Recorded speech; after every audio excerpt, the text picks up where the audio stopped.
संसार में लोग गंवा कर जाते हैं, कमाकर नहीं। अक्सर।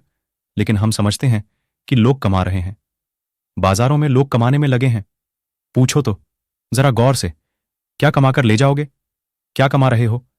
गंवाकर जाओगे। एक संपदा थी भीतर, जिसको लुटाकर जाओगे। आत्मा बेच दोगे, ठीकरे खरीद लोगे। जीवन का परम अवसर, जो परमात्मा का मिलन बन सकता था, उसमें कुछ कागज के नोट इकट्ठे कर लोगे, और नोट यहीं पड़ी ढेरे रह जाएंगे। उन्हें तुम साथ न ले जा सकोगे। उन्हें कोई कभी साथ नहीं ले जा सका है। संसार की कोई भी वस्तु साथ नहीं जा सकती। धन की, असली धन की परिभाषा क्या है? जो साथ जा सके। ध्यान ही साथ जा सकता है, इसलिए ध्यान धन है। बुद्ध 12 वर्ष बाद घर लौटे। उनकी पत्नी नाराज थी। उसने अपने बेटे को उनके सामने खड़ी डिड्याहा कर दिया। कहा, राहुल, ये तेरे पिता हैं।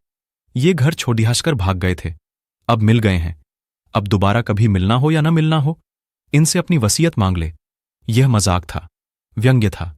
बुद्ध के पास अब क्या था वसीयत देने को? भिखारी थे, हाथ में सिर्फ एक भिक्षा पात्र था। मां मजाक कर रही थी, मां व्यंग्य कर रही थी। अपने बेटे से कह रही थी, देख ले, ये हैं तेरे पिता। तू बार बार पूछता था कि मेरे पिता कौन, मेरे पिता कौन है? यह जो भिखमंगा तुम्हारे सामने खड्डाढ़ा है, यह तुम्हारा पिता है। इसने तुम्हें जन्म दिया और उत्तरदायित्व नहीं समझा और घर से भाग गया। अब इससे अपनी वसीयत मांग लो, अब दोबारा मिलना हो कि ना मिलना हो। फिर यह आए न आए। लेकिन यशोधरा को पता नहीं था कि बुद्धों के साथ मजाक में भी जुड्ढा जाओ तो मजाक महंगी पड़ जाती है। राहुल ने हाथ फैला दिए। मां कहती थी कि वसीयत मांग लो। मां यह दिखाना चाहती थी कि बुद्ध को समझ में आए कि तुम सिर्फ भिखमंगे हो गए हो।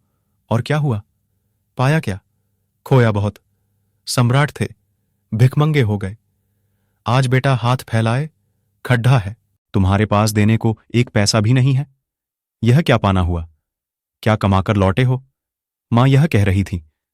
लेकिन बुद्ध ने राहुल के फैले हुए हाथों में अपना भिक्षा पात्र दे दिया और कहा, तेरी दीक्षा हो गई, तू भी भिक्षु हुआ। मेरे पास यही धन है देने को।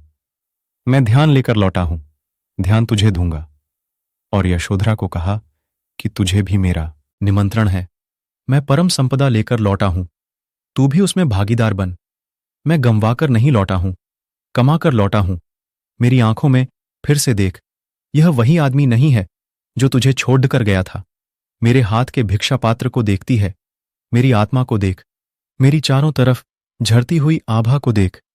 यह संगीत जो मेरे हृदय में बज रहा है, इसको सुन। क्रोध में थी यशोधरा, और क्रोध बिल्कुल स्वाभाविक था। लेकिन बुद्ध की यह सिंह गर्जना, उसने अपने आंसू पोंछे, गौर से बुद्ध को देखा। यह प्रमाद, यह सौंदर्य, यह निश्चित ही दूसरा व्यक्ति है। देह वही है, आत्मा बदल गई है। यह गरिमा, यह गौरवमंडित रूप, यह इस पृथ्वी का नहीं है। यह परलोक से उतरा है, यह दिव्य है। पश्चिम के बहुत बदधे विचारक इतिहासज्ञ H0G0 वेल्स ने लिखा है कि इस पृथ्वी पर बुद्ध से ज्यादा ईश्वर विहीन और ईश्वर जैसा व्यक्ति दूसरा नहीं है। बुद्ध ईश्वर को मानते नहीं थे, इसलिए ऐसा लिखा है, so godless and so godlike. इतना ईश्वर शून्य और इतना ईश्वर जैसा। जो कि यशोधरा भिक्षुणी हो गई। ध्यान धन है। ध्यान को ही भक्त कहते हैं।